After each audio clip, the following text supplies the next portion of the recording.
सोमवार व्रत कथा। पहले समय में किसी नगर में एक धनी व्यापारी रहता था। दूर दूर तक उसका व्यापार फैला हुआ था। नगर के सभी लोग उस व्यापारी का सम्मान करते थे। इतना सब कुछ किससे संपन्न होने के बाद भी वह व्यापारी बहुत दुखी था, क्योंकि उसका कोई पुत्र नहीं था, जिस कारण अपनी मृत्यु के पश्चात व्यापार के उत्तराधिकारी की चिंता उसे हमेशा सताती रहती थी। पुत्र प्राप्ति की इच्छा से व्यापारी प्रत्येक सोमवार भगवान शिव की व्रत पूजा किया करता था और शाम के समय शिव मंदिर में जाकर शिव जी के सामने घी का दीपक जलाया करता था। उसकी भक्ति देखकर माँ पार्वती प्रसन्न हो गई और भगवान शिव से उस व्यापारी की मनोकामना पूर्ण करने का निवेदन किया।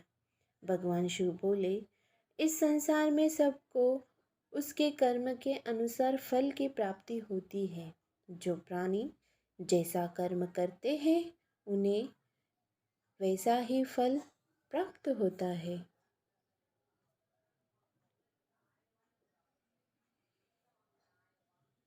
शिवजी द्वारा समझाने के बावजूद माँ पार्वती नहीं मानी और उस व्यापारी की मनोकामना पूर्ति हेतु वे शिव जी से बार बार अनुरोध करती रही। अंततः माता के आग्रह को देखकर भगवान भोलेनाथ को उस व्यापारी को पुत्र प्राप्ति का वरदान देना पड़ा। वरदान देने के पश्चात भोलेनाथ माँ पार्वती से बोले, आपके आग्रह पर मैंने पुत्र प्राप्ति का वरदान तो दे दिया, परंतु इसका यह पुत्र 16 वर्ष से अधिक समय तक जीवित नहीं रहेगा। उसी रात भगवान शिव उस व्यापारी के स्वप्न में आए और उसे पुत्र प्राप्ति का वरदान दिया और उसे पुत्र के 16 वर्ष तक जीवित रहने के भी बात बताई। भगवान के वरदान से व्यापारी को खुशी तो हुई, लेकिन पुत्र की अल्पायु की चिंता ने उस खुशी को नष्ट कर दिया। व्यापारी पहले की तरह सोमवार के दिन भगवान शिव का विधिवत व्रत करता रहा। कुछ महीने के बाद उसके घर अति सुंदर बालक जन्म लिया। घर में खुशियां भर गई। बहुत धूमधाम से पुत्र का जन्म का समारोह मनाया गया, परंतु व्यापारी को पुत्र जन्म की अधिक खुशी नहीं हुई, क्योंकि उसे पुत्र की अल्प आयु के रहस्य का पता था। जब पुत्र 12 वर्ष का हुआ तो व्यापारी ने उसे उसके मामा के साथ पढ़ने के लिए वाराणसी भेज दिया। लड़का अपने मामा के साथ शिक्षा प्राप्ति हेतु चल दिया। रास्ते में जहाँ भी मामा भांजा विश्राम हेतु रुकते वही यज्ञ करते और ब्राह्मणों को भोजन कराते। लंबी यात्रा के बाद मामा और भांजा एक नगर में पहुँचे। उस दिन नगर के राजा की कन्या का विवाह था, जिस कारण पूरे नगर को सजाया गया था। निश्चित समय पर बारात भी आ गई, लेकिन वर का पिता अपने बेटे के एक आंख से काने होने के कारण बहुत चिंतित था। उसे भय था कि इस बात को पता चलने पर कहीं राजा विवाह से इनकार न कर दे, इससे उसकी बदनामी भी होगी। जब वर के पिता ने व्यापारी के पुत्र को देखा तो उसने मस्तिष्क में एक विचार आया।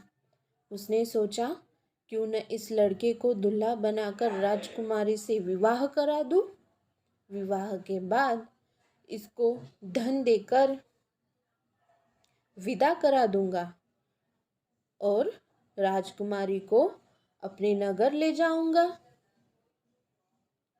वर के पिता ने लड़के के मामा से इस संबंध में बात की।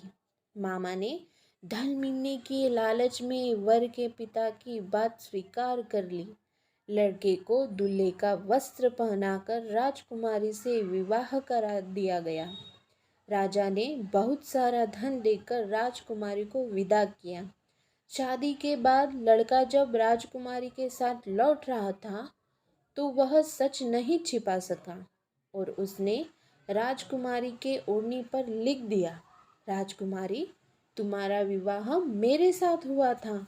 मैं तो वाराणसी पढ़ने के लिए जा रहा हूँ और अब तुम्हें जिस नवयुवक की पत्नी बनना पड़ेगा वह कान्हा है। जब राजकुमारी ने अपनी ओढ़नी पर लिखा हुआ पढ़ा तो उसने काने लड़के के साथ जाने से इनकार कर दिया। राजा सब बातें जानकर राजकुमारी को महल में रख लिया। इधर लड़का अपने मामा के साथ वाराणसी पहुंचा और गुरुकुल में पढ़ना शुरू कर दिया। जब उसकी आयु 16 वर्ष की हुई तो उसने यज्ञ किया। यज्ञ के समाप्ति पर ब्राह्मणों को भोजन कराया और खूब अन्न वस्त्र दान किए। रात को वह अपने शयन कक्ष में सो गया। शिव के वरदान के अनुसार शयनावस्था में ही उसके प्राण पखेरु उड़ गए। सूर्योदय पर मामा मृत भांजे को देखकर रोने पीटने लगा। आसपास के लोग भी एकत्र होकर दुख प्रकट करने लगे। लड़के के मामा के रोने विलाप करने के स्वर समीप से गुजरते हुए भगवान शिव और माता पार्वती भी सुने। पार्वती ने भगवान से कहा, प्राणनाथ, मुझे इसके रोने के स्वर सहन नहीं हो रहे। आप इस व्यक्ति के कष्ट को अवश्य दूर करें। भगवान शिव ने पार्वती के साथ अदृश्य रूप में समीप जाकर देखा तो भोलेनाथ पार्वती से बोले, यह तो उसी व्यापारी का पुत्र है जिसे मैंने 16 वर्ष की आयु का वरदान दिया था। इसकी आयु पूरी हो गई है। माँ पार्वती ने फिर भगवान शिव से निवेदन किया, उस बालक को जीवन देने का आग्रह किया। माता पार्वती के आग्रह पर भगवान शिव ने उस लड़के को जीवन दिया। उस लड़के को जीवन वरदान देते ही कुछ ही पल में वह जीवित होकर उठ बैठा। शिक्षा समाप्त करके लड़का मामा के साथ अपने नगर की ओर चल दिया। दोनों चलते हुए उसी नगर में पहुँचे जहाँ उसका विवाह हुआ था। उस नगर में भी यज्ञ का आयोजन किया। समीप से गुजरते हुए नगर के राजा ने यज्ञ का आयोजन देखा और उसने तुरंत ही लड़के और उसके मामा को पहचान लिया। यज्ञ के समाप्त होने पर राजा मामा और लड़के को महल में ले गया और कुछ दिन उन्हें महल में रखकर बहुत सा धन, वस्त्र आदि देकर राजकुमारी के साथ विदा कर दिया। इधर भूखे पैसे रहकर व्यापारी और उसकी पत्नी बेटे की प्रतीक्षा कर रहे थे। उन्होंने प्रतिज्ञा कर रखी थी कि यदि उन्हें अपने बेटे की मृत्यु का समाचार मिला तो दोनों अपने प्राण त्याग देंगे। परंतु जैसे ही उसने बेटे के जीवित वापस लौटने का समाचार सुना तो वह बहुत प्रसन्न हुआ।